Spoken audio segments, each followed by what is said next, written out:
ambulance bi bu ko dugalee ci ambulance bi foofu day am toujours benn infirmier bu nekk ci biir bu nga xam ne dañ ko mën defal benn prise en charge pré-hospitalière après nag ñu door koy yóbbu ba ci loxo docteur bi moom bu demee nag moom mooy def yëfu docteur. loolu moo tax bu ñuy wax maillons yi di wax am na la sécurité am na l'alerte am na la réalisation des gestes de secours d'urgence par un témoin am na la mise en œuvre des gestes de secours en équipe. am na la prise en charge médicale pré-hospitalière am na la prise en charge hospitalière mooy ki nga xam ni moom moo jëkk fekki accident bi li mu jëkk def mooy la sécurité wala la protection mooy mu fexe ba du amaat beneen accident foofu éviter le suraccident ndax accident su amee ka fa jëkk ki jëkk fekk bu fekkee dafa la fekk nga nekk nga yore oto boo séenee accident bi rek da ngay ralentir nga taal sa feu de détresse boo ko séenee rek da ngay ralentir nga taal sa feu de détresse soo ko li gën mooy nga ñëw ba romb fi accident bi nekk nga romb ko après rek nga door a droite loolu moo gën bu fekkee nag accident bi fu mu nekk loolu mayu la ko itam yàqul dara mais li gën mooy boo ñëwee nga fekk accident bi li ngay jëkk def mooy ñëw nga romb accident bi soo ko rombee ba noppi nga droite soo droitee bu fekkee sa oto bi ngeen yoree dafa yore ay nit ci biir nga génne leen oto bi ñu nekk ci gannaaw glissière de sécurité yi parce que boo xoolee autorité à péage bi am na ay barrage mooy barrage yooyu ñu def ci côté yi pour oto yi suñ si dalee bañ wadd du dëgg oto bi day ñëw ba romb accident bi mu droité carrément ñi nga xam ne ñoo nekkoon ci biir oto yi nga yóbbu leen ci gannaaw glissière de sécurité yi après yow lan ngay def nga protéger accident bi mooy nga teg des triangles de présignalisation boo xoolee seen oto yi am na triangle bi mooy triangle de présignalisation bi moom ngay teg en amont et en aval mooy ci kanam ak ci gannaaw mais nag à 150 mètres accident bi bu nekkee nii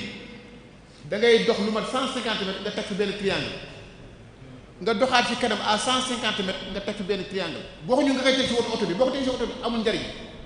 lan mooy njariñu triangle yooyu njariñam mooy oto bi ñëw te yëgul ne accident am na bu séenee lii dañ ne attention fii accident am na mu ralentir wala mu taxaw bu fekkee amoo triangle yi mën nga jël ñaari nit kenn ki dem ba à 150 mètres mu taxaw keneen ki dem ba à 150 mètres ci kanam mu taxaw mu yore yëre bu weex morceau bu weex wala morceau bu xonq oto buy ñëw mu def nii oto bi bu séenee dañ ne kon fii am na lu fi xew bu fekkee guddi la mën nga boo amul triangle de présignalisation yi mën nga jël ñaari nit kenn ki taxaw à 150 mètres kenn ki taxaw à 150 mètres yore torche oto bu ñëw même léegi portable yi am na torche oto bu ñëw mu def nii oto bi bu séenee lumière bi dañ ne attention fii am na lu fi xew xam ngeen loolu lan lañ ci jublu dañ ci jublu muy éviter sur accident boo ko deful yow da ngay dugg ci biir di soye waa ji oto fekk la fële bool leen yéen ñëpp rey te bari na si nag loolu boo gisee ñu koy def da ngay protéger ki ngay sowe da ngay protéger yow sa boppam da ngay protéger ñi toog ñi taxaw di seetaan ñett yu ñëpp ngay protéger loolu boo ko defee rek protéger nga ñetti façon doomu aadama ki tëdd ñu koy sowe protéger nga ko ki ñëw di sowe protéger nga ko ñi taxaw di seetaan protéger ngeen leen boo ko deful oto bi benn oto mooy jóge fal moom du xam lu xew yow yaa ngi ci biir oto bi pour sowe doomu aadama bi moom mu ñëw bu dalee seen kaw day faat waa ji nga bëggoon sowe faat ki doon sowe même ñi seetaan sax suñu moytuwul sax oto boobu déraper faat leen moo tax bala ngay sowe loolu ngay jëkk def la protection est une action indispensable et préalable à toute action de secours. bala ngay def dara foog nga def loolu ba pare soo defee loolu ba pare nag ba xam ne léegi amatul risque sur accident nga door a dem pour sauver doomu aadama.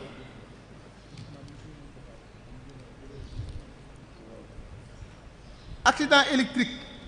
en cas d'accident électrique waa ji nga xam ne kat courant bi dafa jàpp xam nga léegi day am ndax léegi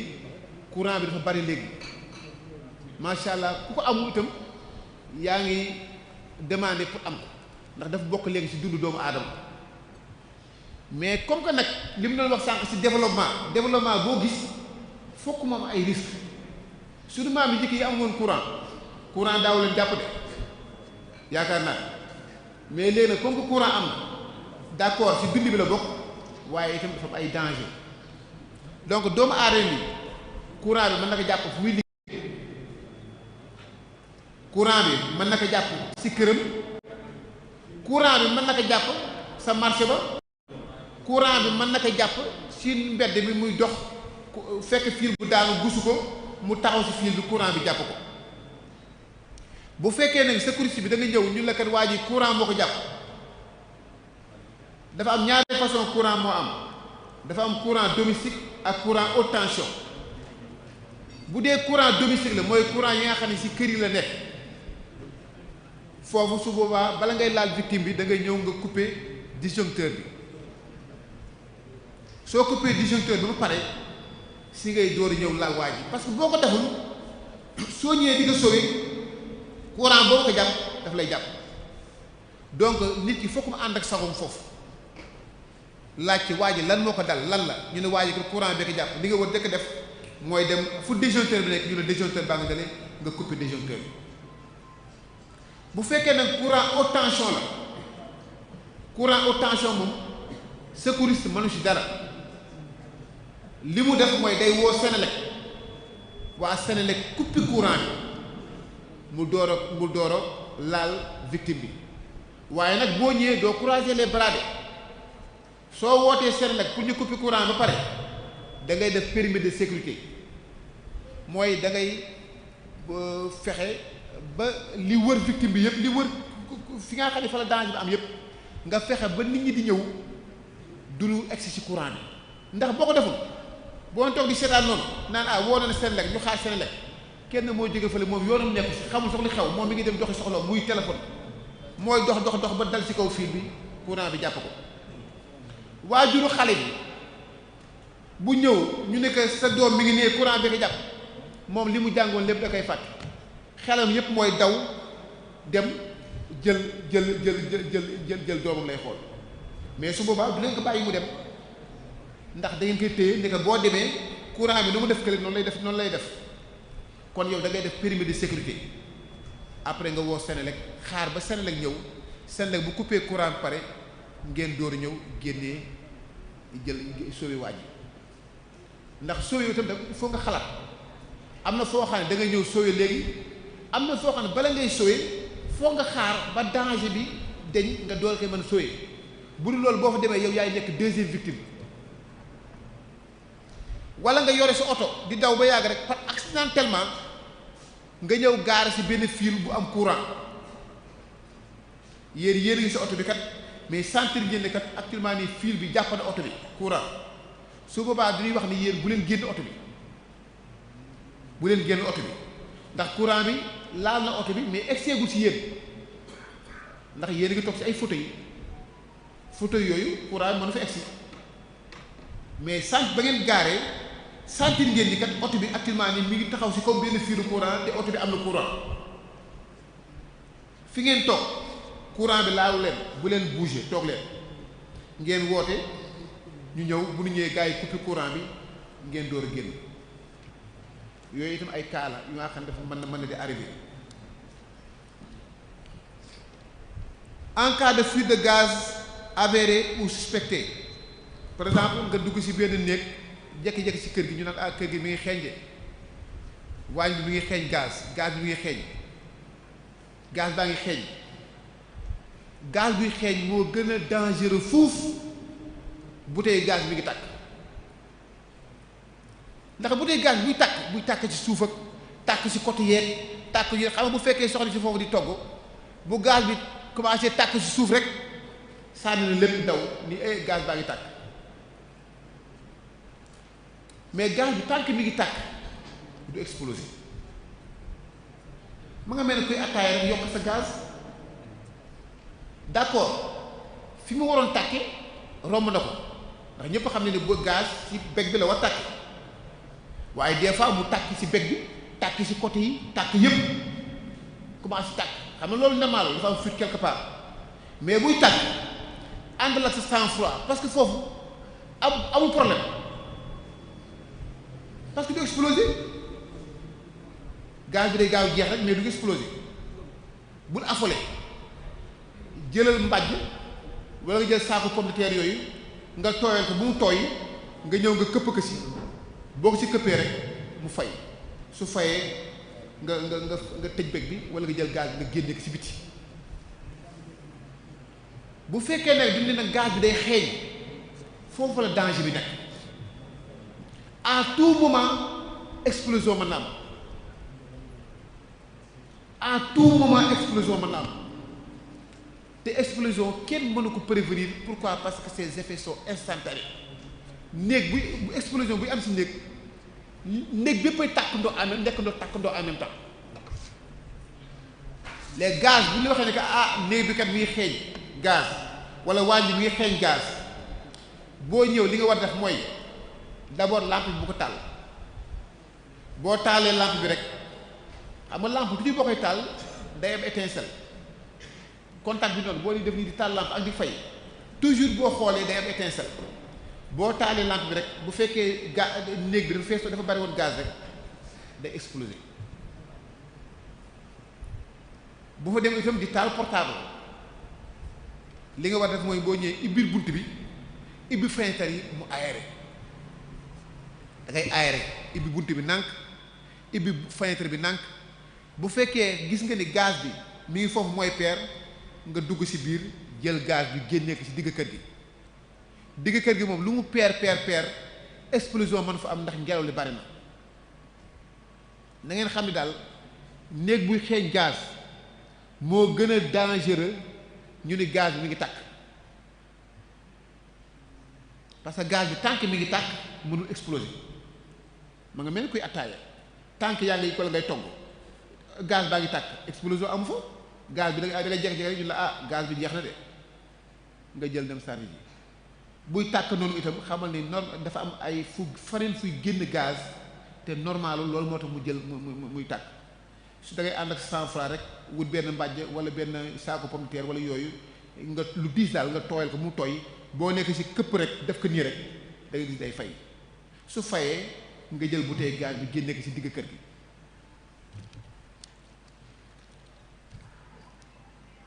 en présence d'une victime dont les vêtements sont en feu xam nga nit ki li mu ko doon wax nii nit ki mën na nekk ci liggéeyukaayam usine bi di liggéey mu am accident de travail mu jékki-jékki yëre yi commencé tàkk wala nit ki nekk ci waañ bi di togg ba yàgg rek yëre bi commencé tàkk wala nit ki këram di lakk ku sa kër di lakk doo toog nii rek di toog di seetaan même boo woowee sapeurs-pompiers yi di nga jël siwo yi ndox yi di fay wala sapeurs-pompiers di ñëw ci biir loolu si yëre mën a tàkk bu leen fekkee doomu aadama bu nga xam ni dafa def accident dafa jékki-jékki yëre bi commencé tàkk waa ji nga xam ne yërëm day tàkk moom day paniqué moom li mu jëkk xalaat mooy daw ñi mu arrivé yëpp day daw te daw boobu baaxu ci ndax buy daw ngelaw li day gën a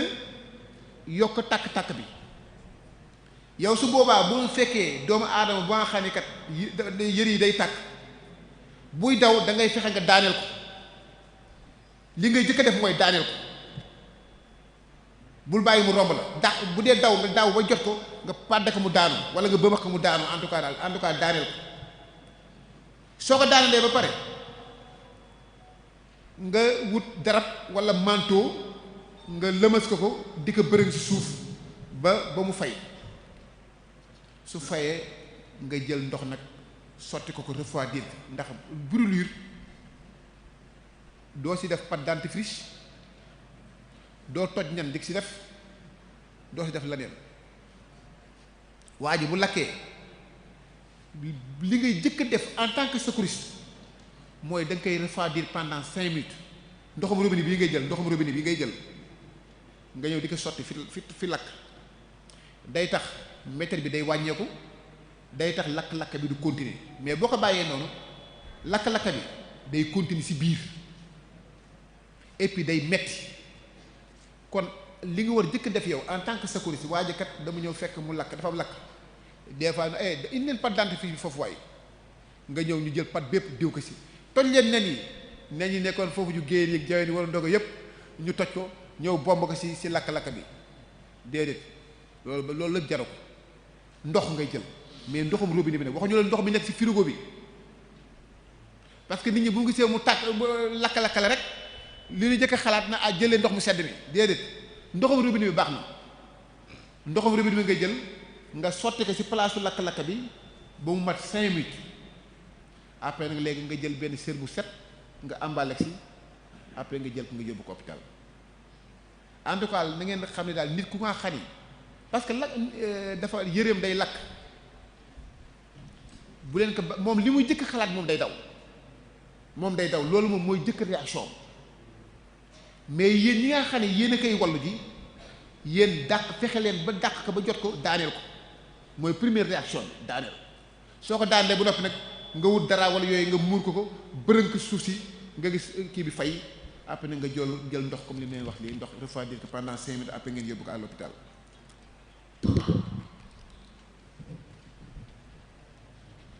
daanal wax itam dégagement d'urgence tey jii bu accident amee si comme ni ma leen ko waxee sànq rek secouriste buñ la woowee ni la kaay ak kii am na problème kat pour nga ñëw nga wallu ko toujours dafa am noo ko war a walloo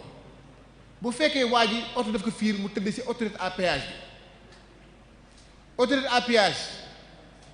est-ce que nit mën na ñëw toog foofu di fi sooy doomu aadama mën na nekk wala mënu nekk autorité à péage bu fekkee oto dafa fiir doomu aadama mu tëdd ci autoroute bi est-ce que xel nangu na secours si ñëw toog foofu naan dama koy sooy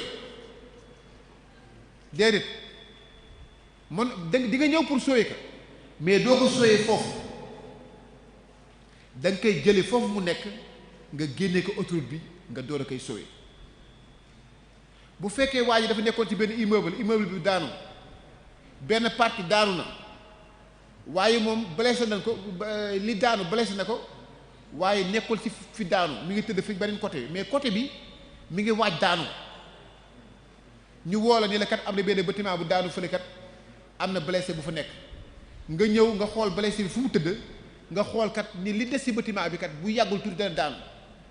su boobaa waa ji doo ñëw foofu doo ko mënoo ko sooyee foofu da nga koy déplacer foofu nga door a koy sooyee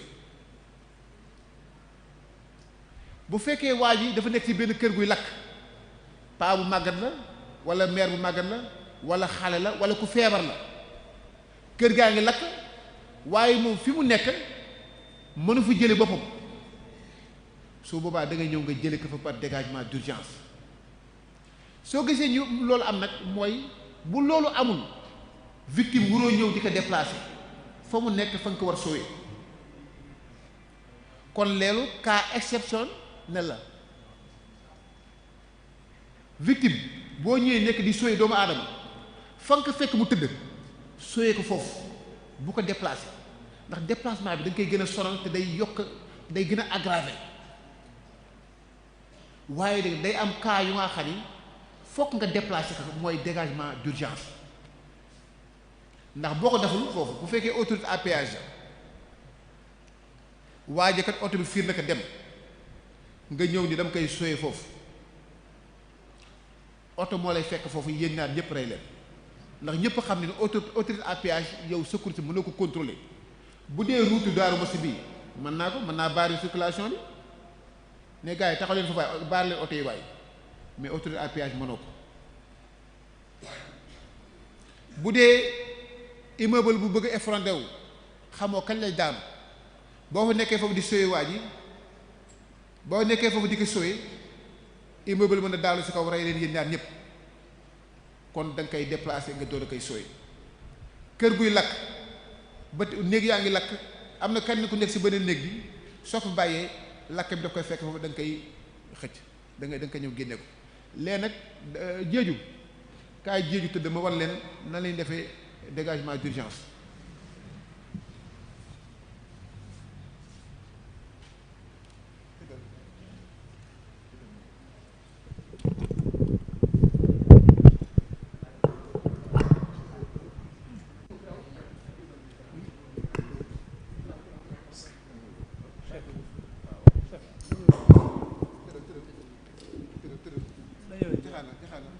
mu ñëw fi mu ngi d'accord pour caméra bi quoi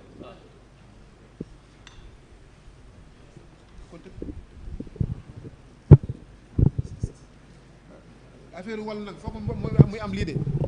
ndax il faut ñu démontrer des fois aussi nit ñi gis waaw voilà léegi tëddal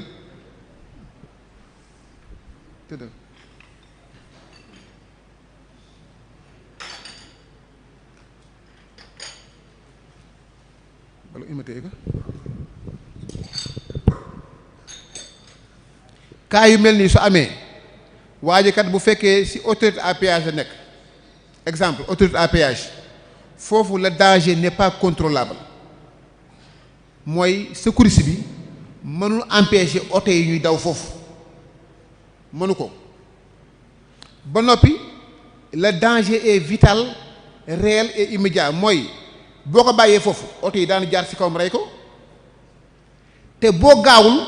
loo yéex loo gaaw soo moytul oto yi fekk foofu kon yooyu condition yooyu fokk mu am ndax pour nga mën def dégagement d'urgence il faut que le danger soit réel vital immédiat et non contrôlable pour nga door a am droit def dégagement d'urgence loolu il faut mu leer dégagement d'urgence bu fekkee ku tëdd fii la ci pencu jàkk ji doo ko defal fokk waa ji fa mu nekk boo ko fa jëlewul bakkanam mën na rot ndax la ko dal foofu mën na ko rey loolu su amee da nga koy def dégagement d'urgence te yow secouriste bi mënoo ko sauver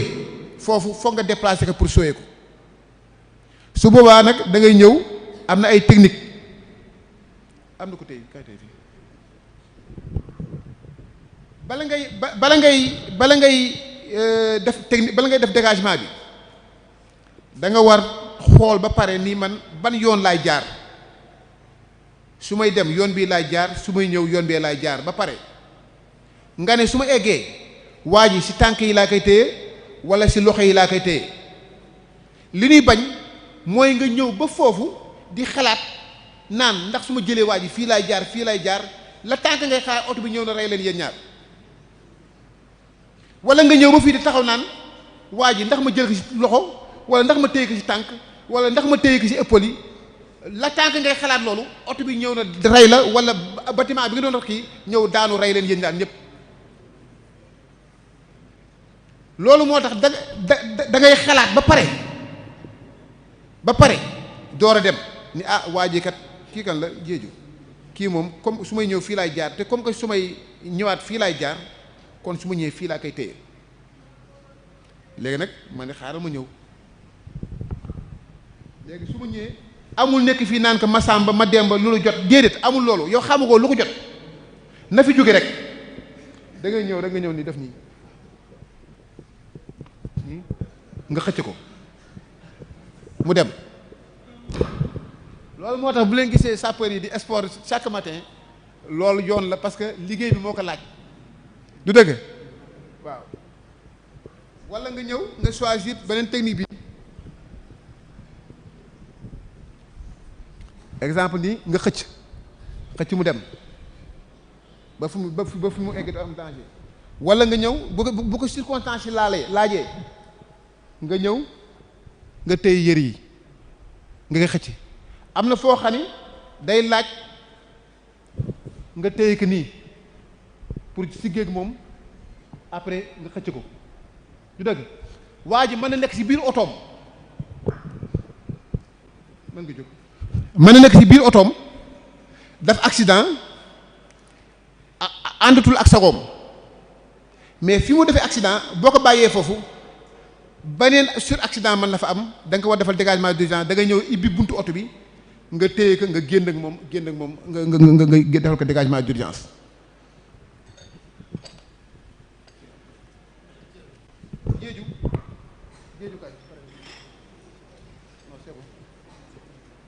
bu fekkee waa ji dafa toog ci biir otoom bu fekkee dafa nekk ci da nga ko fekk mu toog ci biir otoom mën nga toog voilà bu fekkee da nga ko fekk mu ñëw mu toog ci biir otoom soo ñëwee mën nga ko defal foofu dégagement d'urgence da ngay ñëw nga ibbi buntu oto bi soo ibbee buntu oto bi nga dindi ceinture bi du dëgg soo jëlee ceinture bi nag après nag léegi nag nga ñëw nga ñëw dugg jël ni comprendre après nga jël nga xëcc ko mu génn ci biir oto bi nga koy fekk yëkkati ko génne ko yooyu yëpp dégagement d'urgence. Pourquoi? Parce que foofu mu nekk mënoo ko fa sauver ndax y a un risque de suraccident. Ok. Dégagement d'urgence nag manœuvre exceptionnelle la.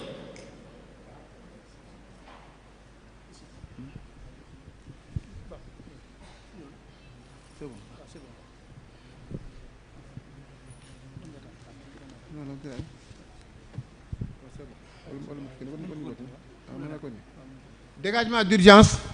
manœuvre exceptionnelle la qui ne doit être entrepris que devant un danger vital réel immédiat et non contrôlable.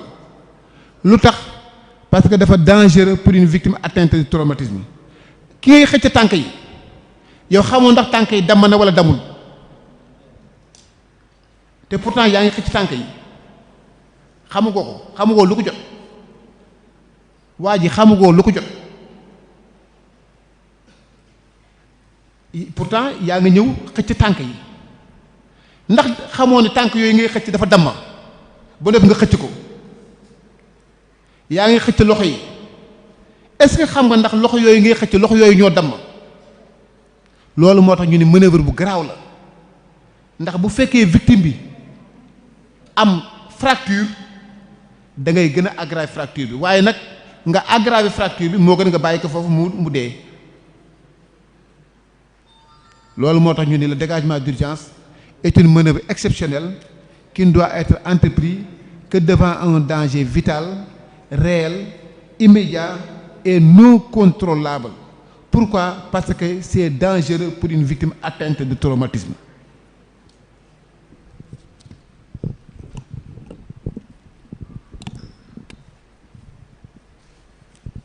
léegi li ñuy def mooy l'alerte buñ koy wax c'est l'action qui consiste à informer un service d'urgence de la présence d'une ou plusieurs victimes affectées par une ou plusieurs détresses ainsi que de la nature de l'assistance qui lui est prodiguée. Alerte bu ñu koy wax mooy nga fekk doomu aadama nekk ci ay tolof-tolof nga bëgg a woo sapeur-pompier yi lu am njariñ la waxoon naa leen ko sànq ñi leen sowee doomu aadama mën nga ko sowee directement bu fekkee amoo xam-xam bi pour sowee ko directement da nga war a alerter sapeur-pompier yi ñu ñëw sowee ko alerte boobu nag dafa am nu ñu koy defee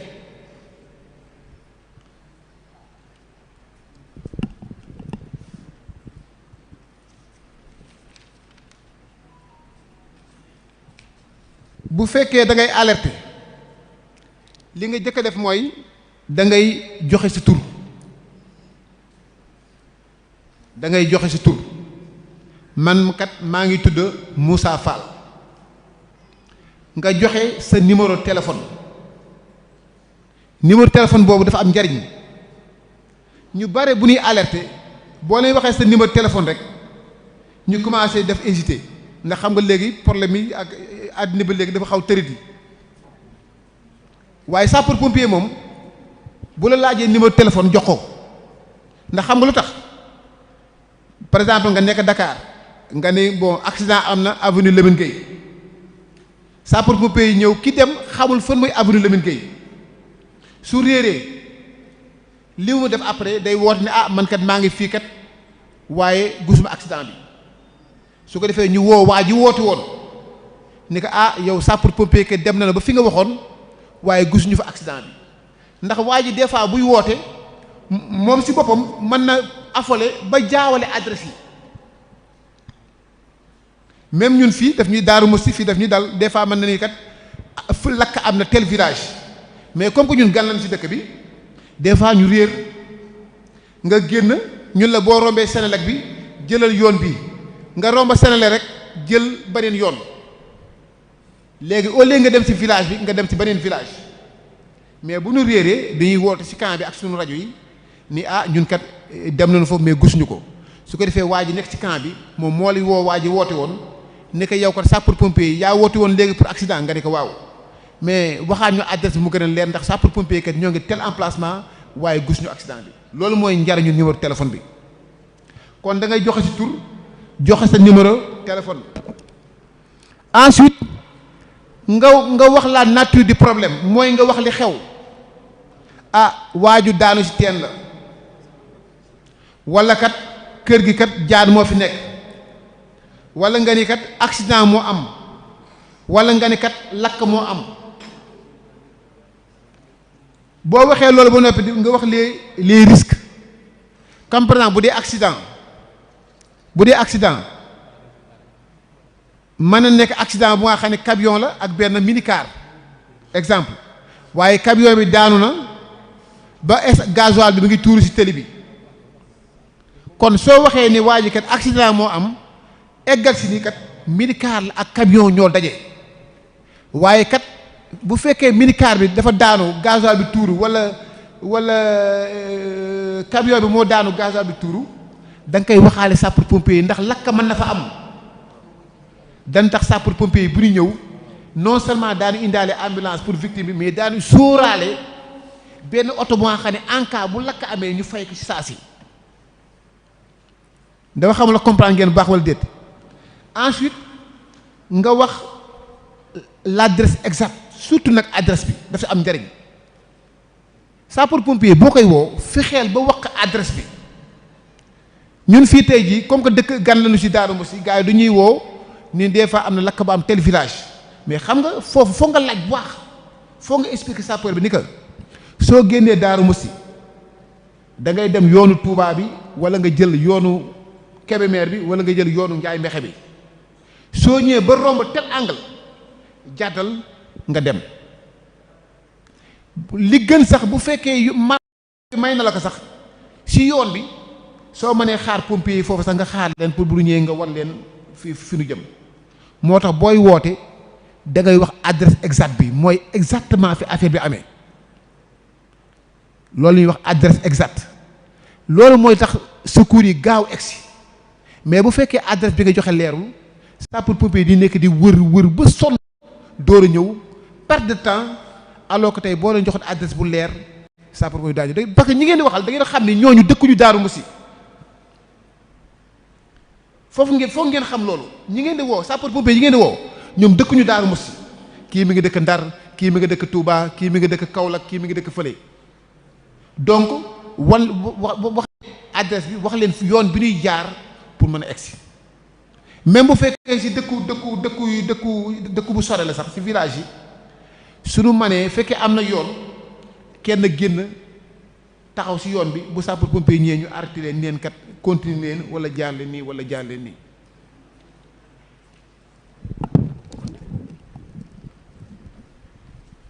ensuite da nga war joxe le nombre de victimes da nga ko war joxe mooy kat bu accident amee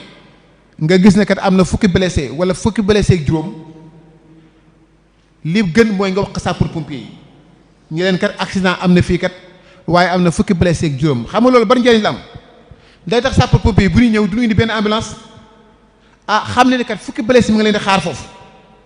benn ambulance mën na daw gaaw jiitu mais ñu préparer yeneen oto ñu ñëw pour sauver yeneen victimes yi bu fekkee sax xamoo nombre de blessés yi mais boo nee minicar bu fees la wala bus bu fees la wala 7 places rek à peu près daanu xam à peu près ñaata victime moo fa nekk.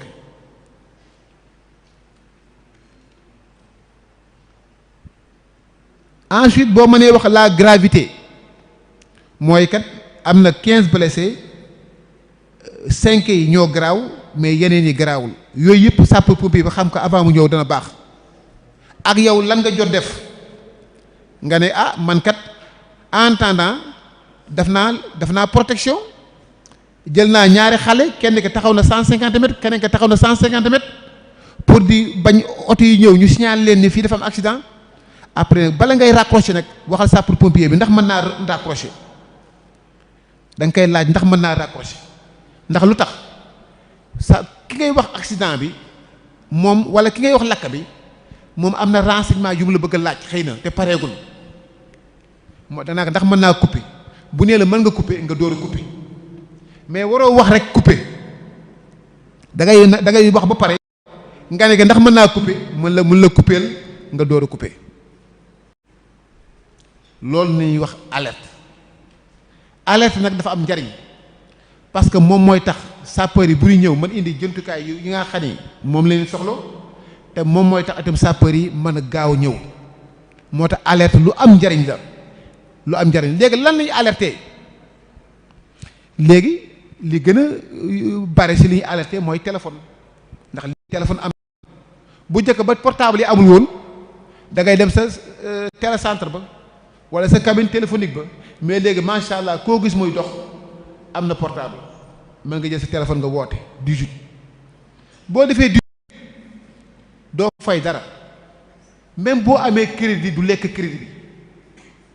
même téléphone bi sa amul crédit di nga dana wuyu actuellement nii Darou Moussi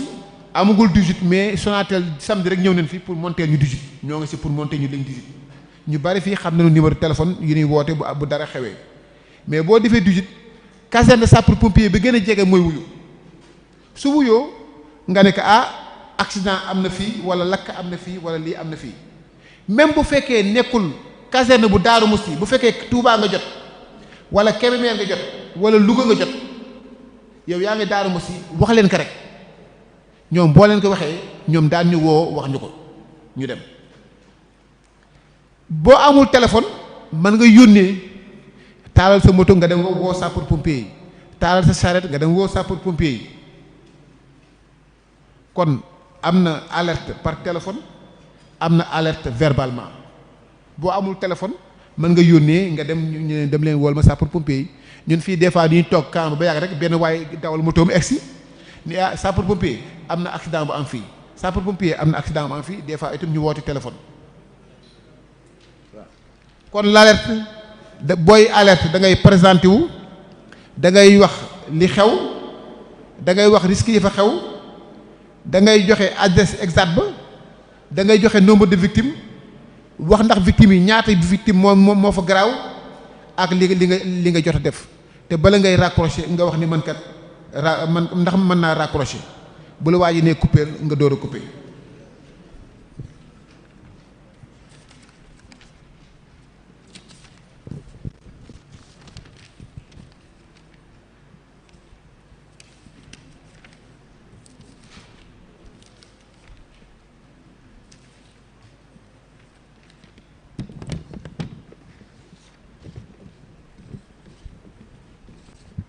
léegi li ñuy wax li def léegi mooy obstruction brutale des voies aériennes nit ki ñëpp xam ne nit ki lekk ak noyyi mooy dundal doomu aadama nit ki bu noyeetul day faatu te doomu aadama mën na toog léegi di géey surtout ñi sant géey ak ñi sant jaw toog di lekk léegi fort léegi suñu taxawul léegi ñu dee loolu day am de tegal nga ko léegi ci plateau yàpp muy lekk léegi comme que ñoom génn yeeg jawe yi ñoom yàpp yu mag yi rek li ñuy jël mu lekk yàpp yu fot ko su ko fotee bu fekkee dafa option totale la waaye du mënt noyyi su mëntul noyyi bu toogee quelques minutes bakkanam day dem léegi nag nan koy walloo moom laa leen bëgg a wan léegi nii te su ma leen ko wanee sax di ngeen gis ni sunu maam yi daan na ñu ko def ñun daan na boo fotee sa maam am na lu mu laan def affaire bi dañ les tubaab bi nag dafa ñëw nag gën ko rafetal rek léegi nag ngeen xaar ma wan leen ko pare nag dégg ngeen voilà ana kii géej da ngay jouer la scène dégg jouer la scène dégg tooga fii kii baa nga ñëw dama nga toog di lekk commencé sukka commencé ay jugal taxaw ñoo ngi toog nii di waxtaan di ndogu mu jékki-jékki rek si ndoguwaay bi ñu gis benn waay bu nga xam ni jóg na commencé da nii lay def nii ŋaang mais si ŋaang bi du man wax du man def dara mais day def geste pour wane ni kat moom mi kat am na problème nga yow sa en tant que sécurité si bii yéen ku jàngoon loolu rek day jóg mu xam ne ah yow lan la qu'est-ce qui va yaa da nga fot xanaa mais day ŋaang rek du man wax su boobaa boo ñëwee nii ngay def ñu ñëw fii wala pour caméra yi wala baax boo ñëwee da nga koy bàyyi mu taxaw boo taxawee yow nii nga war taxawee en tant que sécurité nga téye dënn bi boo téye dënn bi nga wàcc ko nii tuuti après nag nga jël sa paume de main bi nga dóor ko claque mais du vigoureuse lañu wax tubaab bi loolu la wax des claques rigoureuses mooy bu ko des claques vigoureuses mooy boo koy dóor bu ko yërëm da ngay dóor bu baax waaw bu mat 5 avant mu mat 5 bu fekkee efficace na da ngay gis affaire bi day waddal wala mu commencé sëqat nga xam ne affaire bi dañ ndax affaire bi su waddee boo gisee ma sëgal ko nii mën na waddi suuf ka mën na dem si biir bi mais bu deñee rek rapidement nga gis waa ji day bàyyi loxo bi rek commencé di sëqat su boobaa li ngay def mooy da nga koy ñëw mu toog nga rassurer ko ne ko ah sëñ bi vraiment géey nga sant rek mais nag garaawul daal affaire yi amul benn problème lii mën na arrivé ku nekk affaire yooyu daal rassurer ko wax ko wax bu neex waaye bu nekk fa naka yooyu da nga foqalee da nga lii déedéet doo def loolu da nga koy rassurer ndax loolu mën na arrivé ku nekk du dëgg léegi nag bu fekkee da nga def 5 léegi dama lay wax lu tax ñu koy def nii ndax loolu man lu tax ñu koy dóor fii ci gannaaw lu tax ñu koy dóor ci entre les deux omoplates loo gisee ñu koy def c'est duñ ko bëgg mu sëqat day créer un mouvement de tout boo xoolee même sa doom wala xale yi bu leen seen yaay rëkkee même bu dee jooy di sëqat bu leen ko seetloo xale yi même bu fekkee seen yaay daf leen dóor rëkk leen ci gannaaw nii même bu dee jooy ci biir jooy bi da ngay gis ñuy sëqat léegi nag dóor bi nga koy dóor fii c'est pour créer un mouvement de tout qui va débloquer expulser le corps étranger à l'extérieur parce que claque yi loolu mooy objectifu claque yi lu tax ngay jël boo ko def doo def nii de mais paume de la main ngay jël nii ngay jël nga ñëw ci entre omoplate yi entre ñaari yaxu mbagg yi ci digg bi noonu nga koy dóor mais nag boo koy dóor da ngay dóor bu baax a baax dóor yooyu nga koy dóor noonu day tax waaye day am envie sëqat noonu muy bu amee envie sëqat di jéem sëqat rek affaire bi day daj bu fekkee da nga def 5 comme par exemple ñëw na nii ma def nii 1 2 3 4 5 deñul dama koy def compression abdominale damay changer beneen technique bu nga xam ni dama jël sama loxo nii ma def ko nii point juste ci kaw jumbax bi au-dessus du nombril juste ci kaw jumbax bi doo ko teg ci kaw jumbax bi de mais ci kaw jumbax bi juste mooy boo rombee jumbax bi nga koy teg waaye doo ko teg ci kaw jumbax bi su ko defee nga def nii sëgal nga def nii booy def nii bi itam boo koy def nii loolu ñuy wax les compressions abdominales tey boo jëlee benn bidon eau de javel bu jeex nga jël morceau këyit wala morceau dara nga saañ ka soo bësee ci digg bidon bi lan mooy xew saañ bi day naaw loolu la ñu bëgg a créer fii nag ndax boo bësee fii xam nga poumon yaa ngi fii ngelaw li nekkoon fii yëpp day yéeg bu yéegee ba ci poumon yi moom mooy expulser corps étranger bi sous forme de piston mais bu wekkee ne waa ji dafa nekk nit ku obèse mooy nit ñu am yaram yi wala bu fekkee jigéen la bu ëmb moom doo ko defal compression abdominale mais thoracique nga koy defal moom compression thoracique nga koy defal fii nga koy defal mais bu fekkee nit ki nekkul ku jigéen bu ëmb wala mu nekk ku rëy noonu soo defee claque yi 5 claques yi deñul mën nga ko defal compression abdominale après bu deñul nga defaat ko 5 claques bu deñul nga defaat ko compression abdominale noonu nga koy jàppoo di ko jàppoo ba mu deñ wala moom mu xëm parce que ku toog lu yàgg nooyewul bu yàggee forcément day xëm su xamee nag boobu da nga koy tëral su boobaa nga ñëw nga réanimer cœur bi su boobaa nga ñëw nga defal ko ay massage cardiaque pour cœur bi dox te boo xoolee ñun ñoo ngi fàttaliku suñu maam yi daan na boo fotee dañ lay rëkk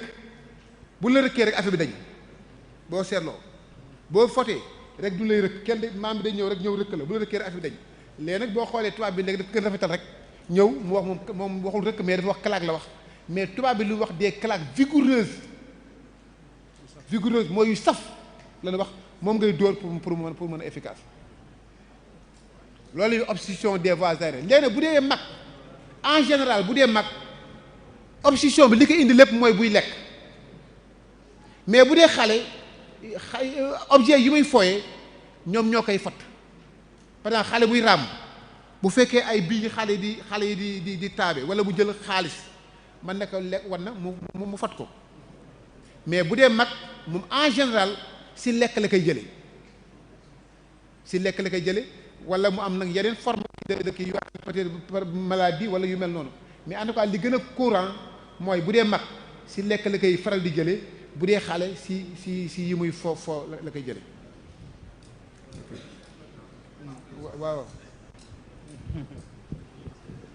parce que loolu boo ko deful loolu rek ni boobu su bëggee xaar sapeurs-pompiers yi faute mais faute nag dafa am ñaari façon dafa am li ñuy wax obstruction totale ak obstruction partielle bu fekkee waa ji faute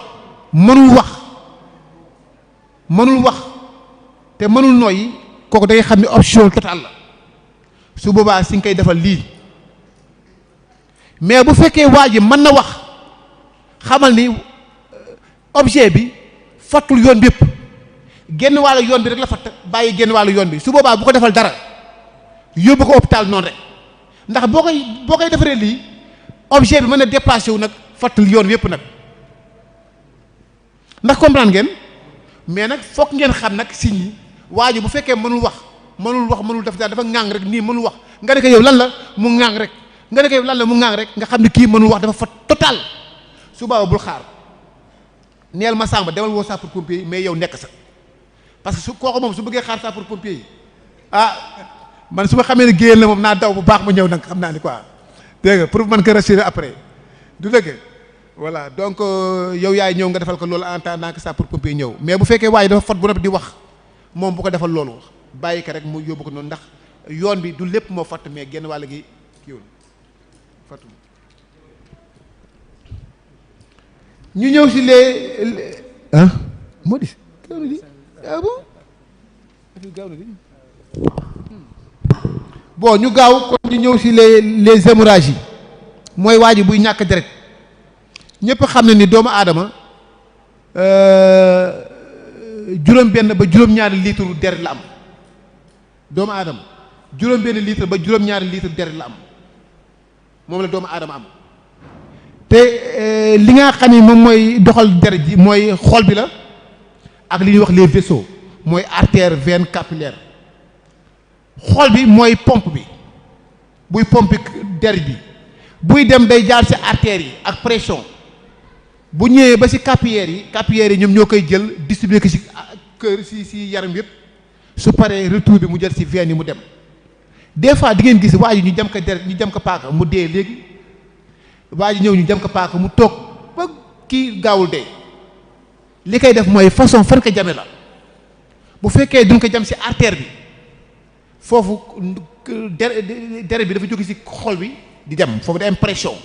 boo yéexee rek deret bépp mooy dem bu fekkee ne du nga ko jam ci veine yi foofu deret ji amul pression day waaw nànkar di dem su ko defee perte de sang bi du bare mais lu ci mënta doon bu fekkee fu leen fekk waa ji muy perte moom ñu mu def accident di ñàkk deret wala ñu jam ko paaka mu ñàkk deret li ngay jëkk a def mooy arrêté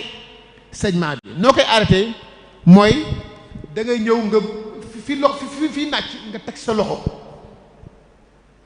su arrêté nga wax leen jox leen ma benn ñu jox la pansement nga tekk ci après nga takk ko su kiiwul nga defaraat ba dem takk. bu fekkee nag def nga compression direct boobu mooy pansement boobu defar nga ko deret ji continuer di arrêté nga door a def garu mooy moom par la force day arrêté mooy kat fii mooy nàcc boo ko takkee fii deret bi du mënti ñëw. mais garu ci ñaari partie de membre rek lañ koy def mooy bras ak cuisse. ñëw rapidement ji taxaw ah. tànk poj. waaw tànk voilà ci tànk ak ci poj kaay garo fii rek nga ko mën def wala nga def ko fii mais farine foo ko mënti def du efficace ndax bu dee fii ñaari yax la te kii bi day boo ko takkee itam du tee deret day continuer bu dee fii itam même chose dafa am tibia am péroné donc fii nga ko mën takk wala nga takk fii mais toujours c'est entre la plaie et le cœur. garo aussi boo ko xasee takk amul desserré waa ji naan dafa serré amatul desserré te da nga war marqué heure bi nga ko marqué heure bi nga ko takkee da nga ko war marqué te encore nga bàyyi ko mu feeñ boo eggee hôpital ñu bind si nga jël benn kayit nga bind si ni garo bi takk loxo bi maa ngi ko takk 10 heures wala maa ngi ko takk 11 heures mooy heure bi nga xam ne si nga takk garo bi. bëggoon nañ développé kat mais dafa mel ne heure bi des na ba léegi wala 3000 moo des donc pour hémorragie yi noonu lañ koy defee du nga koy def entre le bras lañ koy def ak la cuisse foofu rek lañ ko mën def. donc nit ki bu ñàkkee deret am accident boo ñëwee arrêté ko nga def sa loxo bu arrêté nga jël pansement nga takk ko ba mu dëgër bu fekkee nag waa ji duñ takkal dagg loxo bi kooku forcément kooku garu nga koy defal. wala am na hémorragie yu nga xam ne bu fekkee da nga ñëw nga takk ko affaire bi def compression directe affaire bi arrêté wul foofu tu es obligé nga def ko garo. mën nga toog léegi ensuite am na lu ñuy wax inconscience waa ji bu ñàkk sagoom bu xamee bokk comme ni ngeen ko waxee yéen perte de connaissance kii il est conscient jéeju ndax su ma ko woowee daf may wuyu mais waa ji bu defee accident wala mu feebar mu jékki-jékki ñu ni dafa xëm daal antul sagoom bu leen ko tëral njaxaanaay dee leen ko tëral wet nga téenal ko tëral ko wet ndax boo ko tëralee njaxaanaay làmmiñ bu ndaw bi day wàcc te su wàccee day empêcher ngelaw li fu mu waroon jaar bu mu noyyi. donc nit ki bu fekkee dafa feebar ba yàgg mu xam antul sagoom boo ko wooyu dul wuyu nga ne ko yow noo tudd dul wuyu nga ne ko yow nga wax ak moom wuyuwu la nga xam ne ki antul sagoom xam na da nga koy tëral côté moom la ñuy wax position latérale de sécurité. bon bu ko temps bi mayoon sax dinaa leen mu démontrer nan lañuy defee position latérale de sécurité mais da nga koy tëral côté ba def nga téenal ko mais soo ko tëralee njaxaanaay di ko yóbbu hôpital wala nga bàyyi ko foofu làmmiñ bi ndaw bi day wàcc làmmiñ bi day wàcc te su wàccee day empêcher fi ngelaw li waroon jaar mooy obstruction des voies aériennes par la chute de la langue en arrière. donc une victime inconsciente qui respire doit être mis en position latérale de sécurité pour éviter l'obstruction des voies aériennes par la chute de la langue en arrière.